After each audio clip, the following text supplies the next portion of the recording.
अपने ही चंचल मन को अपने ही बस में करके एकाग्रता, स्थिरता एवं स्वयं अपने आप में शांति का अनुभव करने के बाद स्वयं मैं कौन हूँ को जानने की दृष्टि से साधना, पुनः साधना करते करते आज 1264 दिन हो गए। तारीख 23 अप्रैल सन 2025, दिन बुधवार, प्रातः काल का समय।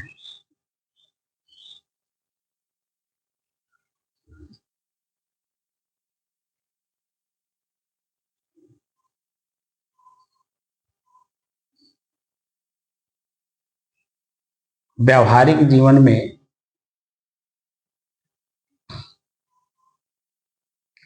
जो कार्य किया जाता है उस कार्य को अपने से अलग देखा जाता है तब किया जाता है, और कार्य को करते समय भी देखा जाता है कि वर्तमान में कौन सा कार्य किया जा सकता है या करना है, महत्वपूर्ण कौन सा काम है।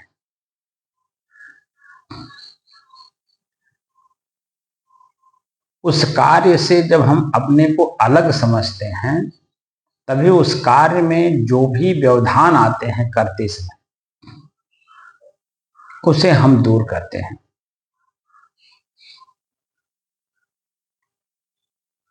और जब हमें अपने कार्य के प्रति सफलता मिलती है तो वर्तमान में जितने भी उस कार्य के करते समय व्यवधान आते हैं, तो व्यवधान जिस समय आ रहा है उस समय तो अपार कष्ट होता है, चाहे वह किसी अन्य मनुष्य द्वारा हो,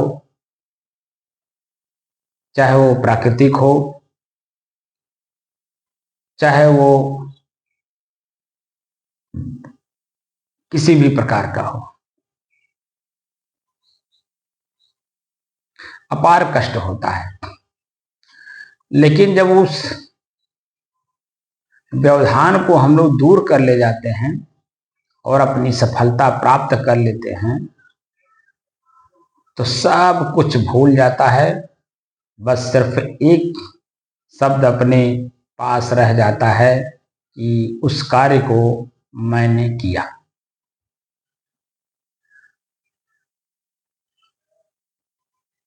और वह हम अपने आप में तो जानते ही हैं कि मैंने किया। अन्य लोगों को भी हम अपने शब्दों से, अपने हाव भाव से, अपने विचारों से जनाने की कोशिश करते हैं कि उस कार्य को मैंने किया, क्योंकि उत्साह है, उमंग है, प्रसन्नता है।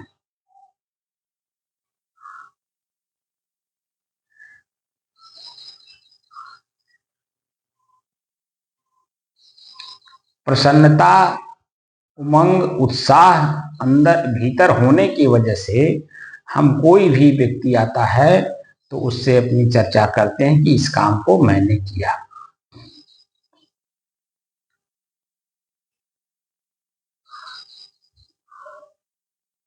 ठीक वही चीज यहां पर साधना में है कि जो साधक लक्ष्य बना लिया है कि मैं स्वयं कौन हूं जानने के लिए, तो मैं कौन हूं को जानने के बीच में बहुत से व्यवधान ऐसे हैं जो आपको एक कदम भी आगे नहीं चलने देते हैं। जैसे सबसे पहले तो आपका शरीर ही है पूरा, फिर इसके जो पार्ट्स हैं, आंख, कान, नाक, जीभ, हाथ, पैर, मांसपेशियां, हड्डियां, खून, ये सब भी व्यवधान डालते हैं।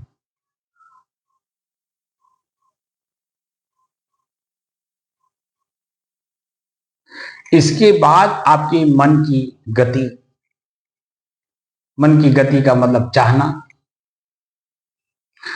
एक चाहना हो तो बताया जाए कि इससे आप अपने को मुक्त कर लीजिए और अपने आप का परिचय हो जाए। अनंतों चाहना है, अनंतों।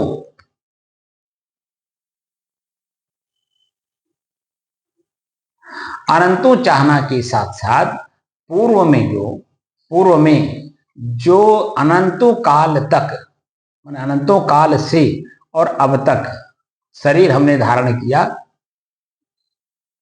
उन शरीरों के कर्मों के संस्कार भीतर भरे पड़े हैं, वो जो समय समय से जागृत होते हैं।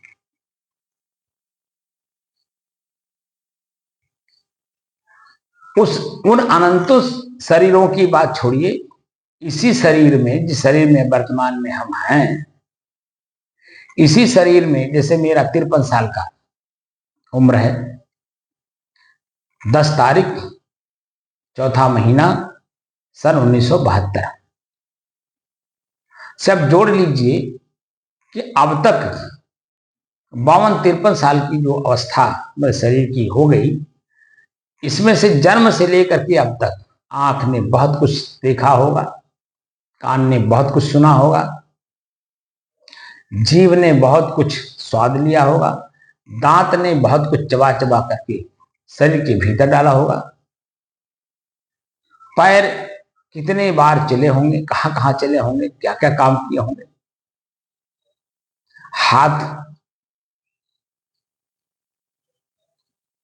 या मुंह कितनी शब्द बोले होंगे, जीभ स्वाद लिया होगा। उन सबके भी संस्कार हमारे मस्तिष्क में हैं, अब वह हमें याद दिला दिला करके मुझे अपने पद पर रहने नहीं देते हैं।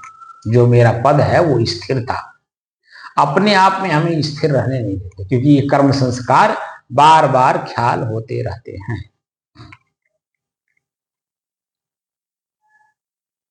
उसी को मन की चंचलता कहा जाता है। रास्ते में लोग चल रहे हैं तो रास्ते का नियम बना हुआ समाज में चलने के लिए, आप अपने बाएं साइड से चलेंगे, देख के चलेंगे, क्योंकि आंख बना है देख करके चलने के लिए। आप तनाव लेकर के चलते हो, पारिवारिक तनाव, तो इसी वजह से सड़क पर आपका एक्सीडेंट हो रहा है, हाथ पैर टूट रहे हैं।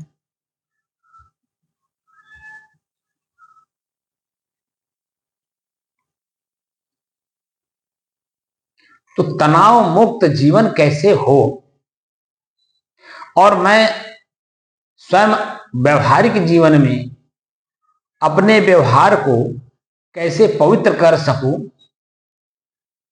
इसके लिए आपके मन की चंचलता का त्याग करना या उसे अपने बस में करना, ये आप सबका कर्तव्य है।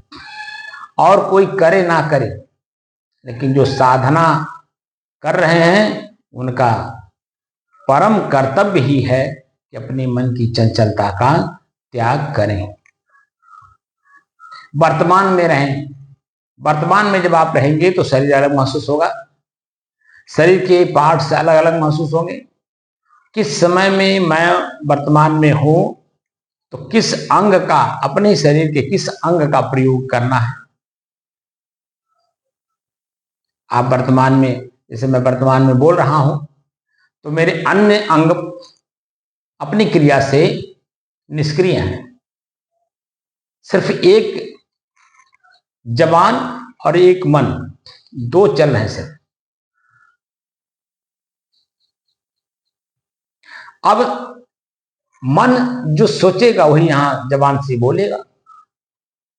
अगर मैं अपने जगह पे स्थिर हूं, इनको अलग अलग मैं समझ रहा हूं, तो निश्चित है कि मन को भी मैं अच्छे ही चिंतन करने के लिए प्रेरित करूंगा। और जब मन अच्छा चिंतन करेगा तो निश्चित है कि जबान भी वही बोलेगा जो मन में है। तो हम दोनों को अलग अलग देख रहे हैं, इसलिए दोनों का प्रयोग करते समय मैं सावधानी बरता हूं, और सावधानी बरत रहा हूं तो मेरा जबान किसी भी तरह का ऐसा शब्द प्रयोग नहीं करेगा जो आप सब लोगों को सुन करके कष्ट, पीड़ा या किसी प्रकार का मनोभावना बदले, ऐसा नहीं होगा। क्यों? क्योंकि साधना करने बैठे हैं, साधना कराने बैठे हैं, लोगों को उत्साहित करना है, प्रोत्साहित करना है, उनको अपने आप का पूर्ण जानकारी करना है तो हमें वही शब्द बोलना होगा जिससे आपको ये लगे यह मेरा अपना शब्द है, मैं अपने आप में स्थिर हो रहा हूं।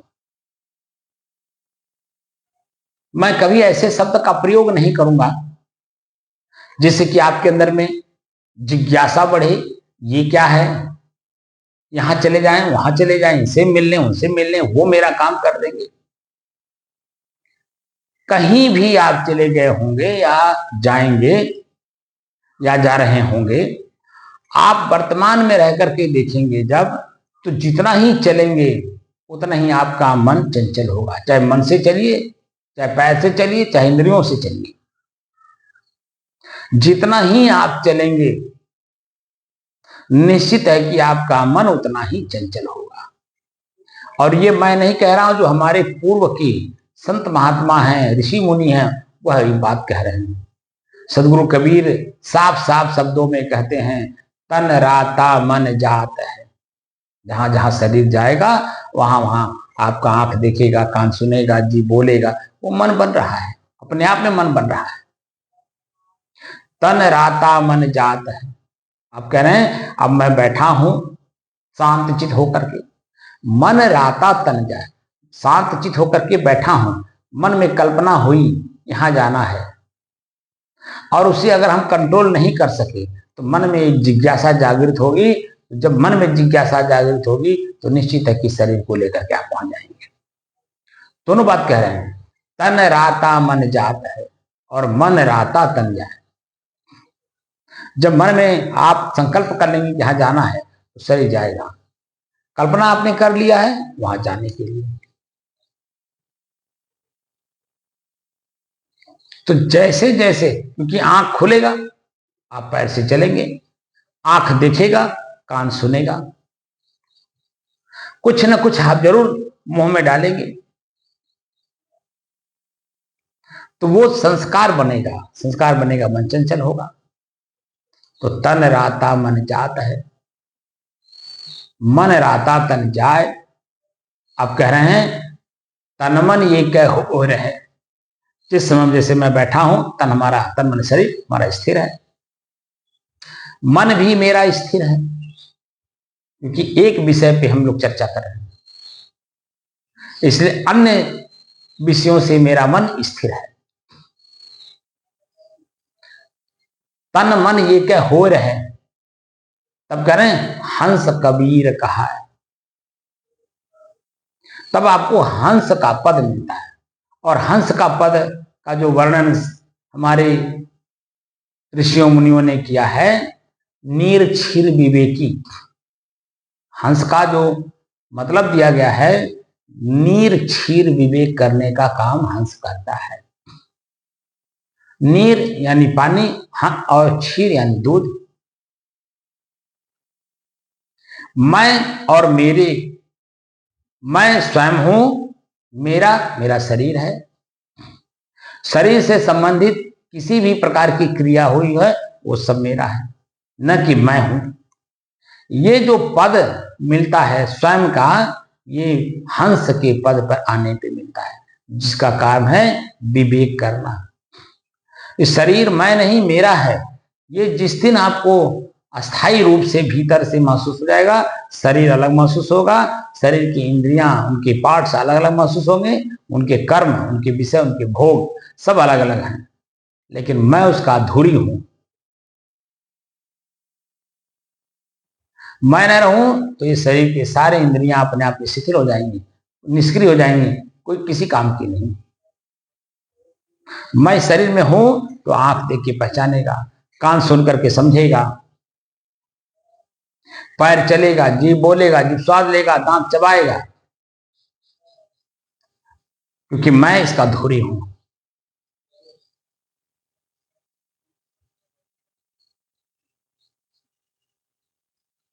और जो धुरी को पहचान ले, जान ले और उसी में अपने आप को स्थिर कर ले, यही तो साधना का सबसे बड़ा फल है।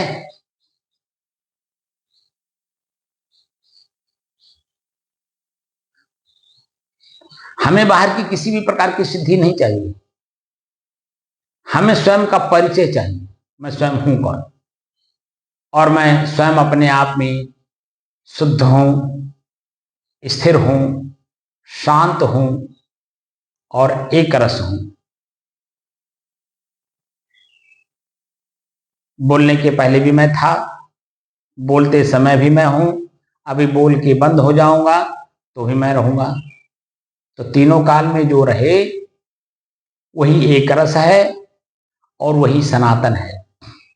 कल हमने बताया था सदगुरु कबीर के वाक्य को, जो है सनातन सोई भूला। स्वयं मैं सनातन हूं, मैं स्वयं अपने आप को भूल गया हूं बाहरी इच्छाओं में, और इच्छाएं वो सनातन हो नहीं सकती।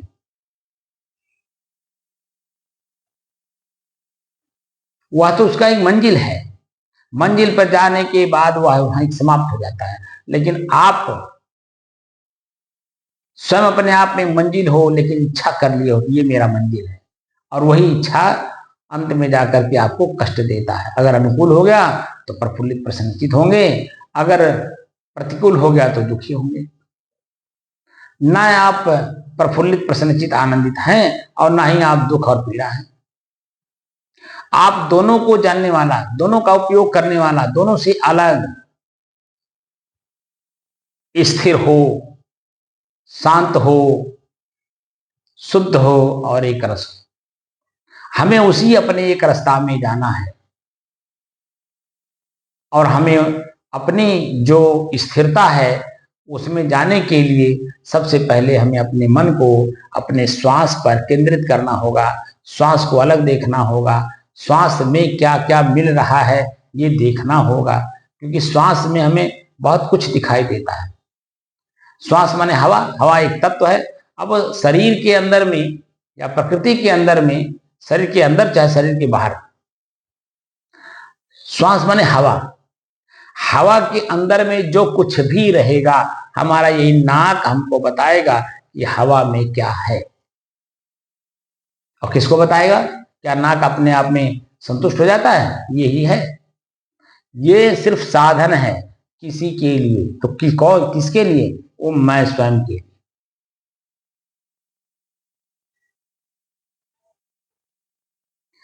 और मैं स्वयं अपने आप में कौन हूं? नाक नहीं हूं, नाक से संबंधित हवा नहीं हूं। हवा में जो प्राप्त होने वाला है ठंड, गर्म, शीतल, सुगंध, दुर्गंध, सामान्य या अन्य जो भी चीजें आपको महसूस होती हो नाक के माध्यम से, वह कुछ भी आप नहीं हो। यह प्रकृति में है, अन्य तत्वों के हैं। अब किस तत्व के हैं हमें नहीं मालूम। जब जानने की कोशिश करते हैं तब पता चलता है कि कौन सा तत्व हवा में मिला हुआ है, और वह मुझे महसूस करा रहा है कि हवा के अंदर में यह तत्व मिला हुआ है। इस तत्व के गुण, धर्म, क्रियाएं जो है इसमें मिले हुए हैं, और वह जो है आपको महसूस कराएंगे। तो सब कुछ मेरे से अलग है। जैसे नींव का पहला ईंट एक होता है, उसके ऊपर हजारों ईंट रखे जाते हैं। जैसे किसी गाड़ी का धुरी, धुरी ना हो तो पहिया नहीं चलेंगे। धुरी, धुरी के ऊपर ही आप देखेंगे कार हो, बस हो, मोटर हो, या आपका मोटरसाइकिल हो, साइकिल हो, उसका जो मेन पार्ट होता है उसको धुरी बोलते हैं, फ्रेम भी बोलते हैं। उसी के ऊपर आप देखेंगे जोड़ जोड़ करके, जोड़ जोड़ करके, जोड़ जोड़ करके एक अच्छा खासा सा मकान टाइप का बना देंगे, दरवाजा लगा देंगे, शीशा लगा देंगे, मैंने सब कुछ उसमें ऐड कर देंगे। लेकिन वो सब कुछ ऐड किस में हो रहा? मेन धुरी में।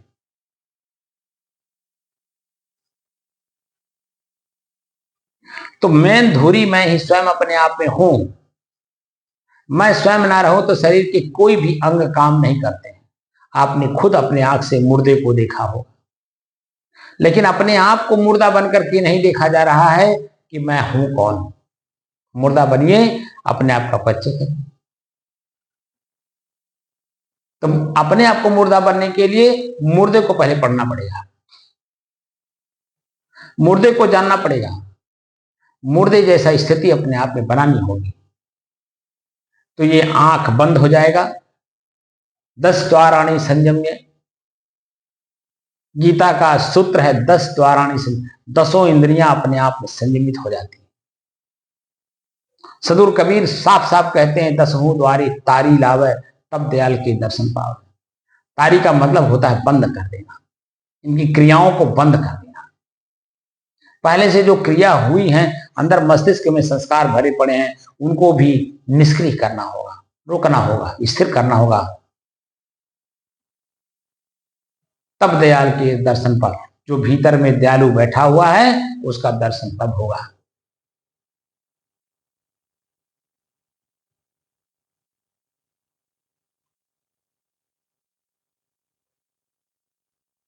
और वही कर रहे हैं हम लोग, बैठे हैं कि आखिर मैं हूं कौन।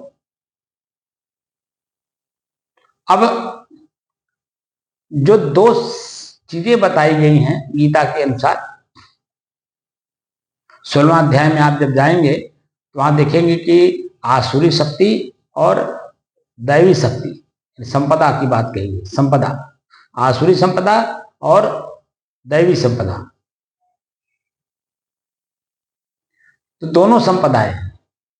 अगर आसुरी संपदा का आप प्रयोग करेंगे तो आपका मन दुखी, पीड़ित, कष्टित होगा, शरीर भी, समाज भी, और आपसे अन्य लोग भी दुखी रहेंगे। जैसे क्रोध, लोभ, मोह, ईर्ष्या, द्वेष, जलन, प्रसन्नताप, निंदा, चुगली, ये आसुरी शक्तियां हैं, आसुरी संपदा है। ये संपदाएं जिसके पास होंगी वह निश्चित है कि अपने आप में जल रहा होगा और दुखी होगा, पीड़ित होगा, और वह अपनी पीड़ा, अपना दुख दूसरे को भी देगा। लेकिन जिसके अंदर में दैवी संपत्ति है, दैवी संपदा है, दया, क्षमा, संतोष, धैर्य, विचार, विवेक, गुरु भक्ति, नम्रता, कोमलता, ये शक्तियां जिसके पास होंगी वह निश्चित है कि भीतर से स्वयं अपने आप में प्रसन्नचित होगा, आनंदित होगा, और अपने आनंद को दूसरे के ऊपर भी दिखिए देगा। दूसरे लोग भी उससे सुखी होते हैं, आनंदित होते हैं। और आनंद की अनुभूति जो भीतर से होती है वह दैवी शक्तियों के आधार पर होती है। कष्ट और पीड़ा जो महसूस होती है वो आसुरी शक्तियों के आधार पर होती है। लेकिन ये दोनों ही आपसे अलग हैं। अब जिस शक्ति को आप वरीयता देंगे उसी अनुसार आपका मनोभाव बदलेगा, आपकी क्रियाएं बदलेंगी, आपकी स्थिति भीतर से बदलेगी। लेकिन आप इन दोनों को ही रोक लीजिए तो आपका अपना खुद का परिचय होगा। ना मैं दैवी शक्ति हूं, ना मैं आसुरी शक्ति हूं। यह तो प्रकृति का गुण है और वो कमोबेश चलेंगे। जहां पर अग्नि तत्व महसूस होगा वहां कष्ट होगा, पीड़ा होगा, जलन होगा। जहां पर जल तत्व, वहां आनंद की अनुभूति होगी, क्योंकि जलते हुए अग्नि पर जब जल पड़ता है तो उसे बुझा देता है। वैसे ही जो आपके भीतर में जलन हो रही है, कष्ट हो रहा है, पीड़ा हो रही है, उसको बुझाने का काम जल तत्व करता है, और वह दोनों ही आपके शरीर में है।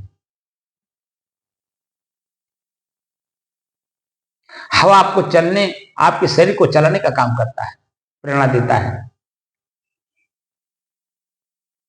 आकाश तत्व इच्छाएं, कल्पनाएं, वासनाएं आपको देती है।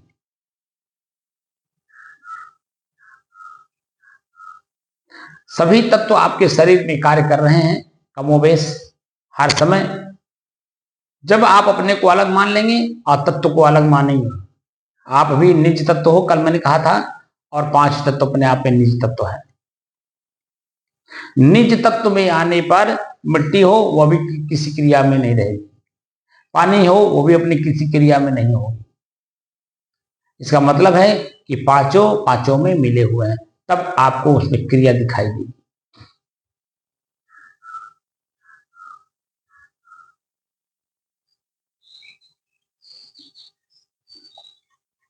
शरीर के भीतर सब लोग अपना अपना काम कर रहे हैं, लेकिन मैं अपने शरीर के भीतर हूं नहीं, इसलिए मैं इनको नहीं जान पा रहा। मैं बाहर हूं, बाहर होने की वजह से भीतर की चीजें दिखाई नहीं देती हैं, इसलिए बाहर छोड़ करके भीतर प्रवेश करिए। अब भीतर प्रवेश करने के लिए आपका साधन है नाक। इसी नाक का सहारा लीजिए, श्वास को देखिए, श्वास भीतर कहां तक जा रहा है, नाभि तक आ रहा है।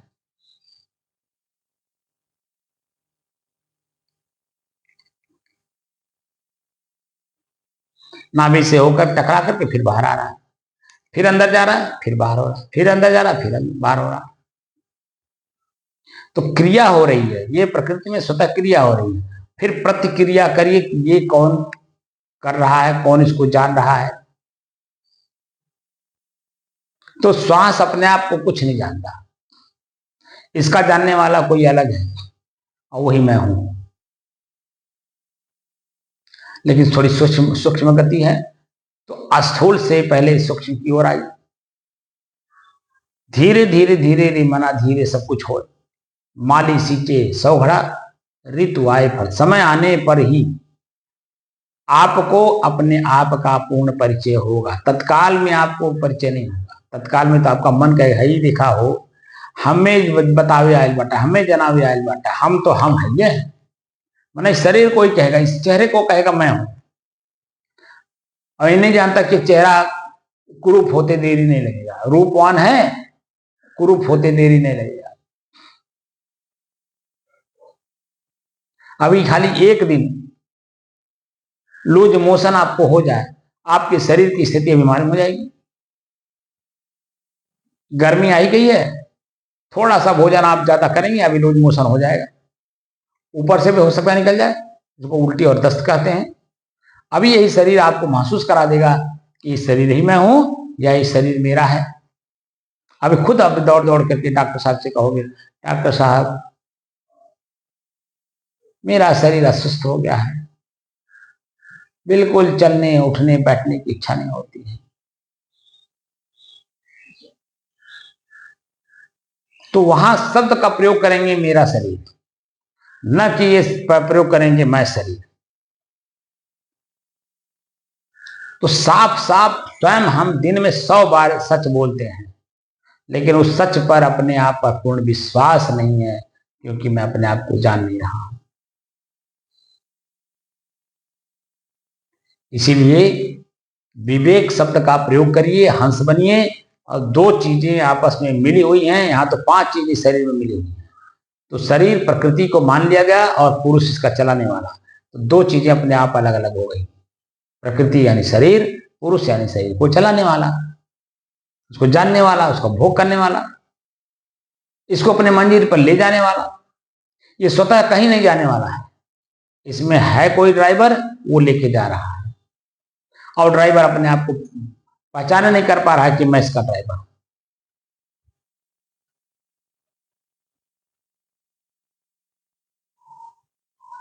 अपने खुद के ड्राइवर होने का ज्ञान इसी साधना से ही होगा। बस अपने से जो चीजें अलग हैं, बस खाली अलग करती जाइए, अलग करती जाइए, अलग करती जाइए, अलग करती जाइए, अलग करती जाइए। इसका उदाहरण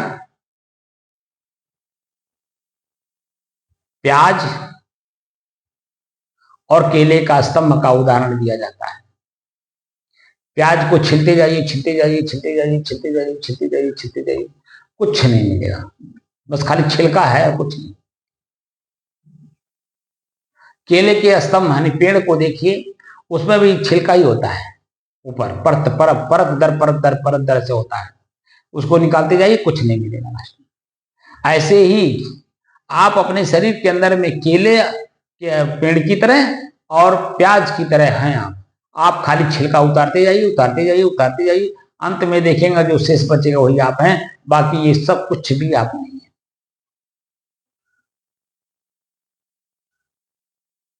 और प्रतिदिन हम लोग उस अवस्था में जाते हैं, लेकिन हम लोगों को मालूम नहीं कि वह अवस्था, उसी अवस्था में प्रतिदिन हम लोग जा रहे हैं।